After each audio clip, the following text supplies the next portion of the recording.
Já parou para pensar que o Estado funciona como uma máquina gigante? Pois é, e toda máquina precisa de um manual de instruções.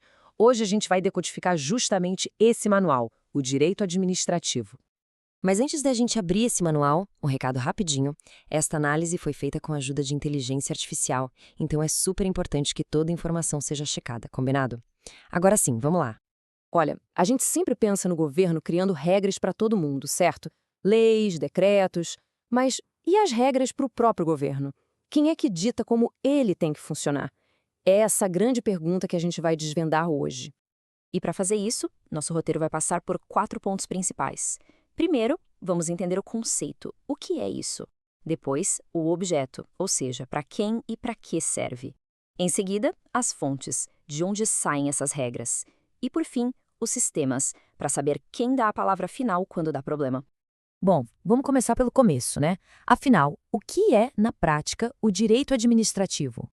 Para a gente entender onde ele se encaixa, é preciso pensar o seguinte: o direito administrativo faz parte do chamado direito público. É aquele que cuida da relação entre o Estado e cada um de nós. E essa relação não é de igual para igual, ela é vertical.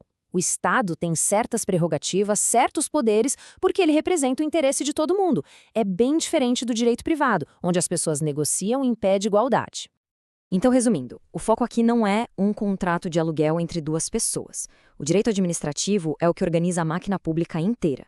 Ele dita as regras do jogo para os ministérios, para as agências reguladoras, para as prefeituras, enfim, para o dia a dia da administração e a relação dela com a gente. E essa definição do grande jurista L. Lopes Meireles é perfeita. É um conjunto harmônico de princípios, ou seja, um sistema organizado que governa os órgãos, os agentes e as atividades do Estado. Tudo isso para quê? Para que o Estado atinja seus objetivos que, no fim do dia, deveriam ser o bem de toda a população. Certo? Se a gente já sabe o que é, o próximo passo lógico é perguntar: tá, mas ele se aplica a quem? E a quê? Vamos agora definir o que chamamos de objeto do direito administrativo. Então, a gente pode olhar para a administração pública por dois ângulos diferentes. O primeiro é o sentido subjetivo. Ele responde à pergunta quem administra. São os agentes públicos, os órgãos, as empresas estatais. É a estrutura, as pessoas. Já o sentido objetivo foca no o quê. Qual é a atividade que está sendo feita? É a prestação de um serviço de saúde? É a fiscalização de uma obra? É a ação em si. E olha que dica bola para não confundir mais esses dois. Pense no mnemônico sofrem para o sentido subjetivo, orgânico e formal, que é o quem faz, e no MOFAN para o sentido material, objetivo e funcional, que é o que se faz. Uma mão na roda na hora de lembrar, né?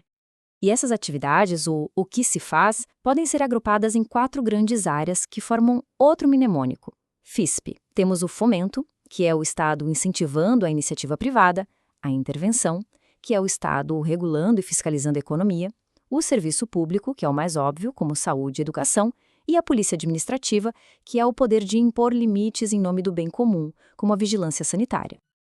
Ok, todo esse manual de operações é feito de regras. Mas de onde elas vêm exatamente? Chegou a hora de investigar as fontes do direito administrativo. E aqui existe uma ordem, uma hierarquia bem clara. A fonte número 1, a principal, é a lei. E quando a gente fala lei, é no sentido mais amplo possível, desde a Constituição, que é a lei maior, até as leis comuns. Elas são a base de tudo. Abaixo delas vêm as fontes secundárias, que servem para ajudar a interpretar, a explicar e a preencher as lacunas da lei. E quem são essas fontes secundárias? A jurisprudência, que é o conjunto de decisões dos tribunais, a doutrina, que são os livros e artigos dos especialistas no assunto, os costumes, que são aquelas práticas que todo mundo aceita como corretas, e os princípios gerais do direito, que são a base de todo o sistema. Agora, atenção aqui, porque essa é uma particularidade muito importante do sistema brasileiro. Uma súmula de um tribunal é, em regra, uma orientação, um resumo de como ele costuma decidir. Mas a súmula vinculante, emitida pelo Supremo Tribunal Federal, é outra história. O nome já diz, ela vincula, ela obriga. Na prática, ela tem força de lei e se torna uma fonte primária. Todo o poder público e todos os outros juízes têm que seguir. Certo. Então, e quando dá briga? quando uma pessoa e o Estado não concordam sobre alguma coisa. Quem é que bate o martelo? Vamos entender os sistemas administrativos. No mundo, basicamente, existem dois grandes modelos para resolver isso. O sistema francês, que tem uma justiça administrativa separada e especializada só para julgar o Estado, a decisão deles é final, e tem o sistema inglês, que é o da jurisdição única. Nele, o mesmo poder judiciário que julga um caso entre vizinhos também julga um caso contra o Estado. A palavra final é sempre de um lugar só.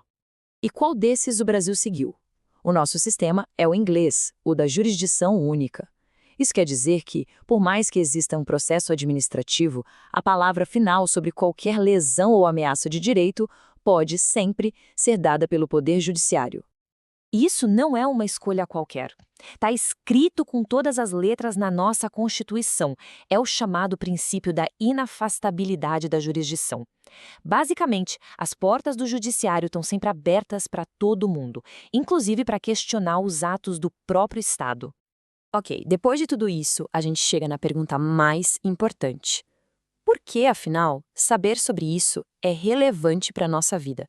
Porque o direito administrativo é, no fundo, sobre equilíbrio.